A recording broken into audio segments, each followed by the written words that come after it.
Hello guys, तो इस video में हम जो है एस्टेरॉइड्स के बारे में पढ़ने वाले हैं। डिफरेंट टाइप के एस्टेरॉइड्स, उनके स्ट्रक्चर और किस तरीके से हम स्ट्रक्चर डिटर्मिनेशन कर सकते हैं या स्ट्रक्चर का वेरिफिकेशन कर सकते हैं, उन चीज़ों के बारे में हम पढ़ेंगे। तो सबसे पहले स्टार्ट करते हैं कि एस्टेरॉइड्स क्या होते हैं। तो एस्टेरॉइड्स जनरली हम ऐसे ऑर्गेनिक कंपाउंड्स को कहते हैं जो कि बायोलॉजिकली एक्टिव होते हैं। बायोलॉजिकली एक्टिव से हमारा मीनिंग है कि उनका जो हमारी बॉडी में कोई यूज होगा और वो हार्मोन्स की तरह हो सकता है या अदर केमिकल्स के रूप में हो सकता है। तो ऐसे हम ऑर्गेनिक कंपाउंड्स को एस्टेरॉइड्स कहते हैं। जनरली हम बात करें एस्टेरॉइड्स की तो ये हाइड्रोफोबिक होते हैं और इनसॉल्युबल इन वाटर होते हैं। ठीक है, इसके अलावा जो है एक बेसिक एग्जांपल की बात करें एस्टेरॉइड में तो कोलेस्ट्रॉल है।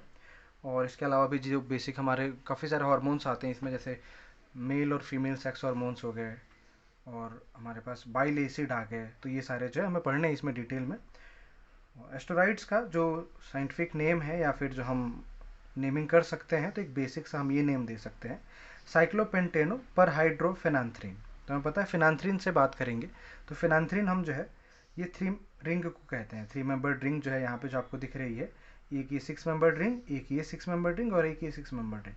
तो अगर मैं इस फाइव मेंबर्ड रिंग को थोड़ी देर के लिए हटा दूँ तो ये जो रिंग हमें सिस्टम दिख रहा है यहाँ पे, तो इसको हम फिनांथ्रीन कहते हैं। ठीक है, फिनांथ्रीन में पर हाइड्रो यानी इसको सैचुरेटेड कर दिया है, हर जगह हाइड्रोजन जुड़े होंगे तो इसलिए हम इसको पर हाइड्रो कह रहे हैं। और साइक्लोपेंटेन यानी यहाँ पे आप देख सकते हैं कि इस फिनांथ्रीन से एक जो है पेंटेन रिंग जुड़ी है, इसलिए हम इसको साइक्लोपेंटेन कह रहे हैं। ठीक है, तो ये इसका नेम हुआ। अगर आप इसमें कार्बन का नंबर देखेंगे तो इसमें कुल मिला के 17 कार्बन है और इनकी नेमिंग आपको आनी चाहिए। तो नेमिंग हम जनरली यहाँ से स्टार्ट करते हैं, 1 2 3 4 5 6 7 8 9 10 11 12 13 14 15 16 और 17। तो ये 17 तक 1 to 17 नेमिंग इस तरीके से की जाती है। आपको इसी पैटर्न में ध्यान रखना है कि पहले हम यहाँ से आएंगे इस तरीके से होते हुए, यहाँ से वापस जाके 10 पे और फिर 11 12 13 14 15 16 17। तो 17 कार्बन का ये कॉम्प्लेक्स होता है जनरली, जिसमें चार रिंग्स। आपको ये ध्यान रखना है, 3 मेंबर्ड रिंग जो है वो जो 3 रिंग है वो 6 मेंबर्ड रिंग है, 6 कार्बन मेंबर्ड रिंग है, और जबकि जो फोर्थ रिंग है वो 5 कार्बन रिंग है। ठीक है, तो ये एस्टेरॉइड की बेसिक इंट्रोडक्शन हो गया। यानी सबका बेस जो है यही होगा, इन्हीं से सारे एस्टेरॉइड्स बने होंगे। एक एक करके हम कुछ एस्टेरॉइड्स को जानेंगे। सबसे पहले बात करते हैं जो कि हमारा मोस्ट कॉमन एस्टेरॉइड होता है कोलेस्ट्रॉल के बारे में। ठीक है, तो कोलेस्ट्रॉल आप सबको पता है कि जनरली जो है ये फैटी एस्टर्स में या फिर फ्री एस्टर्स के रूप में भी एग्जिस्ट करता है कोलेस्ट्रॉल हमारी बॉडी में। एनिमल एस्टेरॉल में first extracted from bile juice. तो बाइल जूस जो कि हमें पता है कि ह्यूमन बॉडी में डाइजेशन के काम आता है, तो उसमें उससे एक्सट्रैक्ट किया गया था कोलेस्ट्रॉल जो है।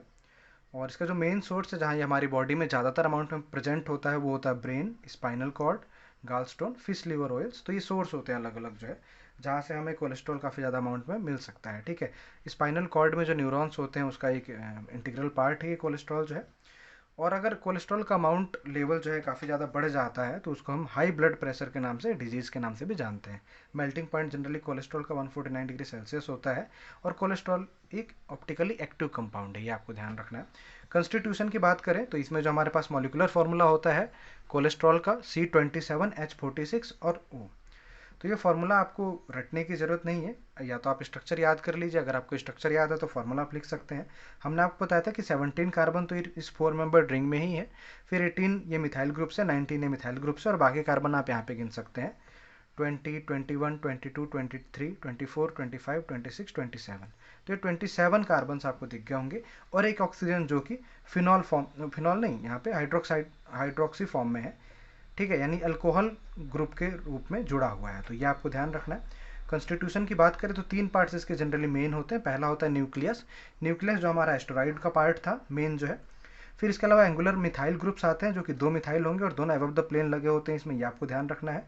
इसके अलावा साइड चेन आती है कार्बन की, जिसमें जो है 1 2 3 4 5 6 7 8 कार्बन होते हैं साइड चेन में, ये आपको ध्यान रखना है। और साथ ही साथ ये भी ध्यान रखना है कि कोलेस्ट्रॉल में जो एक डबल बॉन्ड प्रेजेंट होता है। इस स्ट्रक्चर से रिलेटेड क्वेश्चंस पूछे जाते हैं, तो आपको ध्यान रखना है कोलेस्ट्रॉल में एक डबल बॉन्ड होता है, 2 मिथाइल ग्रुप होते हैं जो कि दोनों अबव द प्लेन होते हैं, एक OH ग्रुप होता है अल्कोहल ग्रुप, और एक जो है साइड चेन होती है जिसमें 8 कार्बन होते हैं, और एक जो है न्यूक्लियस है जिसमें 17 कार्बन है। ठीक है, तो ये टोटल स्ट्रक्चर हुआ। और हमें पता कैसे लगा सकते हैं, तो न्यूक्लियस अलग अलग चीज़ें हैं जिन्हें हम पता लगा सकते हैं इस पूरे स्ट्रक्चर का। हम इसका एसिटाइलेशन करते हैं तो उसे एसिटेट बनता है, जिससे हमें पता चल जाता है कि OH ग्रुप है। ठीक है, सेकेंडरी OH आप देख सकते हैं। इसके बाद जो है अगर हम वन डबल बॉन्ड का पता लगाना चाहते हैं तो ब्रोमीन वाटर के साथ रिएक्शन करते हैं। Br2 के साथ रिएक्शन करने से दो ब्रोमीन डबल बॉन्ड को इसको ब्रेक करके और एक ब्रोमीन यहाँ पे एक ब्रोमीन यहाँ पे जुड़ जाएगा, ठीक है, तो ये हमें पता लग जाएगा। और सेलेनियम के साथ डिस्टिलेशन करते हैं तो उससे डाइल्स हाइड्रोकार्बन हमें मिलता है, तो डाइल्स हाइड्रोकार्बन मिलता है, नीचे हमें पता लग जाता है कि साइड चेन भी उसके साथ जुड़ी हुई है, ठीक है। साइड चेन का नाम जो है आइसो हेक्साइल मिथाइल कीटोन मैंने लिखा हुआ है। अभी यहाँ पे ये कीटोन फॉर्म में नहीं है, सिंपल हाइड्रोकार्बन फॉर्म में है, ठीक है। एंगुलर मिथाइल ग्रुप जो मैंने आपको बताया कि दो मिथाइल ग्रुप हैं, वो एंगुलर मिथाइल ग्रुप होंगे। इसमें 9 असिमेट्रिक कार्बन होते हैं और अगर हम नंबर ऑफ आइसोमर निकालें तो 2 की पावर n हमारे पास फॉर्मूला होता है और इससे 512 आइसोमर इसके बन सकते हैं। ये प्रिकर्सर होता है, प्रिकर्सर यानी इसका यूज़ किया जाएगा बहुत सारे अलग से स्टेरॉइड्स बनाने के लिए, जैसे कि विटामिन डी, कार्टिसोल, और जो हम आगे जितने भी एस्टेरॉइड्स पढ़ेंगे वो सारे के सारे हमारे कोलेस्ट्रॉल से ही बने होंगे, ठीक है। तो नेक्स्ट हमारे पास एस्टेरॉइड होता है बाइल एसिड्स, ठीक है। तो बाइल एसिड जो है ये लीवर से सिक्रीट किया जाएगा, ये जनरली गोल्डन येलो कलर का फ्लूइड होता है, ठीक है, बाइल एसिड के नाम से हम इसे जानते हैं। और ये जनरली जो है लीवर में पाया जाता है, गॉल ब्लैडर में स्टोर किया जाता है और डाइजेस्टिव सिस्टम में इसका यूज होता है। हमने देखा है कि जब जो है पेनक्रियाज से होते हुए मतलब पेनक्रियाज और लीवर ये दोनों जो है अपने जूसेस को रिलीज करते हैं और स्मॉल इंटेस्टाइन में जाके फूड के डाइजेशन में हेल्प करता है, ठीक है। फिर इसके बाद हम बात करें तो इसमें क्या क्या होता है, तो हाइड्रोक्सी डेरिवेटिव, हाइड्रोक्सी यानी OH ग्रुप्स होते हैं इसमें, 5 अल्फा कैलोनिक एसिड या फिर 5 बीटा कैलोनिक एसिड। तो ये कैलोनिक एसिड का स्ट्रक्चर है, अगर हम इसे स्ट्रक्चर को ढंग से देखेंगे तो इसमें हमें दिखेगा कि सिंपल जो हमारे पास बेस था पहले, तो वो तो है ही न्यूक्लियस, साथ में दो मिथाइल ग्रुप जो अबव द प्लेन थे वो भी हैं। फिर जो कार्बन चेन थी उस कार्बन चेन में अगर आप देखें 1 2 3 4 5, तो 3 कार्बन चेन हटा के इसको एसिड बना दिया गया है, इसीलिए इसका नाम बाइल एसिड होता है। और साथ में क्या क्या चेंजेस है, डबल बॉन्ड हट गया अगर आप देख रहे हैं तो, और डबल बॉन्ड की पोजीशन पे एक जो है H आ गया है, और ये H जो है कैसा है, ये H जो है अबव द प्लेन है, तो इसको हम जो है बीटा कैलोनिक एसिड कहते हैं। अगर ये H बिलो द प्लेन होगा तो हम इसे 5 अल्फा कैलोनिक एसिड कहेंगे। ये डिफरेंस आपको ध्यान रखना है। अलग अलग टाइप के कैलोनिक एसिड या कोलिक एसिड हो सकते हैं बाइल एसिड्स में। ये कोलिक एसिड का एग्जांपल है जिसमें जो है इस पोजीशन को हमने कहा था 3, इस पोजीशन को हमने कहा था 7 और इस पोजीशन को हमने कहा था 12। तो आपको ये ध्यान रखना है, अगर कोलिक एसिड है तो उसमें 3 7 12 तीन जगह जो है OH ग्रुप लगे हुए हैं, बाकी हमारा स्ट्रक्चर पूरा का पूरा सेम है। इसके अलावा अगर जो है हमारे पास इसमें डी ऑक्सीकोलिक एसिड है तो एक OH को हम हटा देते हैं और जनरली ये 7 वाला हट जाता है, तो 3 और 12 पे अगर है तो डीऑक्सीकोलिक एसिड कहते हैं। और अगर लिथोकोलिक एसिड है तो केवल 3 पे रहता है, 7 और 12 दोनों वाले हट जाते हैं। तो स्ट्रक्चर आपको ध्यान रखने हैं। और जनरली इनका यूज जो है किया जाता है जो फैट होते हैं उनको वाटर में सोल्यूबल करने के लिए, ठीक है। फिर इसके बाद जो हमारा नेक्स्ट स्टेरॉइड है वो है प्रोजेस्टेरॉन। इसको जो है ये फीमेल सेक्स या फीमेल रिप्रोडक्टिव सिस्टम में जो है इसका यूज होता है काफ़ी ज़्यादा। ये प्रोड्यूस किया जाता है फीमेल रिप्रोडक्टिव सिस्टम में, जैसे ओवेरीज, प्लेसेंटा, एड्रिनल ग्लैंड्स के थ्रू जो है। इसमें कार्बन का नंबर जो है वो 21 होगा। और जो ओवेरीज में जो इसका साइट होता है जहाँ से रिलीज होता है उसे हम कॉर्पस लूटियम कहते हैं, ये आपको ध्यान रखना है। इसकी जो क्लास है वो गैस्ट्रोजेंस होती है, गैस्ट्रोजेंस क्लास के स्टेरॉइड से ये बिलोंग करता है ये। और इसमें कौन कौन से ग्रुप होंगे तो स्ट्रक्चर में हम देख सकते हैं कि ये हमारा स्ट्रक्चर है इसका जो है। तो इस स्ट्रक्चर में हम देख सकते हैं कि एक तो हमारे पास क्या कीटोन ग्रुप है, ठीक है, ये एक हमारे पास आप स्ट्रक्चर में देख सकते हैं, एक तो क्या कीटोन ग्रुप है ये पूरा का पूरा, और इसके अलावा एक यहाँ पे भी कीटोन ग्रुप है और कैसा कंजुगेटेड कीटोन है, डबल बॉन्ड भी है यहाँ पे, ठीक है। तो कंजुगेटेड कीटोन है और उसके साथ जो है 2 मिथाइल ग्रुप है, ये मिथाइल ग्रुप। और ये हमने कहा कि जो साइड में हमारे पास जो है क्या है, हमारे पास कीटोन प्रेजेंट है, ठीक है। अब इसका फॉर्मूला जो है मोलिकुलर फार्मूला C21H30 और O2 ये फॉर्मूला हो जाएगा। और हम रिंग्स का पता लगा सकते हैं इसमें डीबी इक्विवेलेंट से, डीबी यानी डबल बॉन्ड इक्विवेलेंट होता है, जिससे हमें टोटल नंबर ऑफ रिंग्स का पता चल जाता है NMR के थ्रू जो है, ठीक है। और ये प्रेगनेंसी में एम्ब्रायो के डेवलपमेंट में हेल्प करता है, ये आपको ध्यान रखना है, इंपॉर्टेंट पॉइंट है। जो इसका COCH3 है इसके डिटेक्शन के लिए जो हम आइडोफॉर्म टेस्ट कर सकते हैं। आइडोफॉर्म टेस्ट वो ग्रुप देते हैं जिनके एंड में CH3C डबल बॉन्ड इस तरीके का होता है, तो इसमें है तो ये आइडोफॉर्म टेस्ट से कंफर्म किया जा सकता है।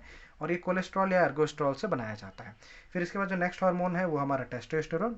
टेस्टोस्टेरोन जो है मेल सेक्स हार्मोन इसका नाम होता है और जनरली टेस्टिस में ये प्रोड्यूस किया जाएगा। मेल सेक्सुअल डेवलपमेंट में इसका यूज होता है, जैसे कि जो प्यूबर्टी के टाइम पे जो मेल में हेयर्स आते हैं अलग अलग जगह से, और वॉइस में चेंज होता है, वॉइस हमारी डीपर हो जाती है मेल्स की। इसके अलावा मसल्स बनते हैं तो उन सब में जो है इस हार्मोन का यूज़ किया जाता है। ये एनाबॉलिक एस्टेरॉइड है मेल का। इसमें इसका स्ट्रक्चर की अगर हम बात करें तो स्ट्रक्चर हमारा क्या है, जो न्यूक्लियस है वो तो पूरा का पूरा एज विजुअल है। इसमें 2 मिथाइल ग्रुप भी हैं और इसमें कंजुगेटेड कीटोन भी है, जैसा कि ऊपर प्रोजेस्टेरॉन में था। ठीक है, डिफरेंस केवल ये है कि प्रोजेस्टेरॉन में यहाँ पे हमारे पास कीटोन ग्रुप था, जबकि यहाँ पे वो पूरा का पूरा कीटोन ग्रुप हट गया है और केवल जो है एक OH है। ठीक है, यानी हाइड्रोक्सिल ग्रुप है और नीचे एक कीटोन ग्रुप है कंजुगेटेड वाला। ये पोजीशन हमारी होती है 3, ये होती है 17। ये आपको ध्यान रखना है, पोजीशन के अकॉर्डिंग भी आ सकता है। इसका मोलिकुलर फॉर्मूला ये हो जाएगा और कोलेस्ट्रॉल से इसे भी बनाया जाता है। ठीक है, फिर हमारा जो लास्ट इंपॉर्टेंट एस्टेरॉइड होता है वो एस्ट्रोजन, इसका नाम एस्टेरॉन भी होता है। ये जो है जनरली फीमेल सेक्स हार्मोन इसका नाम होता है और ये regulation of female reproductive system या फिर development of female reproductive system में यूज होता है। जनरली 3 टाइप के एस्ट्रोजन पाए जाते हैं। एस्ट्रॉन, इसे E1 भी कहते हैं। एस्ट्रेडाइल, डाइल यानी 2 ऑल है इसमें, तो इसको E2 का नाम से जाना जाता है। और एस्ट्राइल यानी इसमें जो है 3 ऑल है, तो इसको E3 नाम से जाना जाता है। मोलिकुलर फार्मूला इसका C18H22O2 होता है। स्ट्रक्चर कोई खास डिफरेंस नहीं, अगर आप देखें तो स्ट्रक्चर में बस ये डिफरेंस आया है कि पहली बात तो यहाँ पे बेंजीन बन गया, जो कि कभी भी अभी तक जो हमने बाकी स्टेरॉइड्स पढ़े उनमें नहीं था। और उसके साथ एक फिनॉल, मतलब ये पूरा का पूरा एक ग्रुप है, फिनॉल ग्रुप है। तो यानी जितने भी हमने एस्टेरॉइड पढ़े उनमें से एक ही में फिनॉल था, वो किस में, एस्ट्रोजन में। ये आपको ध्यान रखना है। साथ में एक कीटोन ग्रुप है ही। ठीक है, तो ये इसका स्ट्रक्चर है। ये डिफरेंस आपको ध्यान रखना है कि कीटोन ग्रुप ऊपर है और फिनॉल ग्रुप नीचे है। ठीक है, और 1929 में पहली बार ये जो है आइसोलेट किया गया था प्रेग्नेंट वुमेन के यूरिन से जो है। ठीक है, इसमें कीटोन और फिनोलिक दोनों ग्रुप प्रेजेंट होते हैं। तो जितने भी एस्टेरॉइड्स मैंने बताए हैं उसमें से कौन कौन से ग्रुप प्रेजेंट है और कहाँ कहाँ प्रेजेंट है, स्ट्रक्चर आपको उन सबके ध्यान रखना है। साथ में ये ध्यान रखना है कि वो किस प्रिकर्सर से बनाया जा सकता है। जनरली मैंने बताया कि कोलेस्ट्रॉल को हम जितने भी एस्टेरॉइड्स हमने अभी पढ़े हैं उन सबके लिए एज अ प्रिकर्सर यूज कर सकते हैं। तो ये एस्टेरॉइड्स कुछ बेसिक एस्टेरॉइड्स थे जिनके बारे में हमने कुछ इंपॉर्टेंट पॉइंट्स पढ़े। Thank you.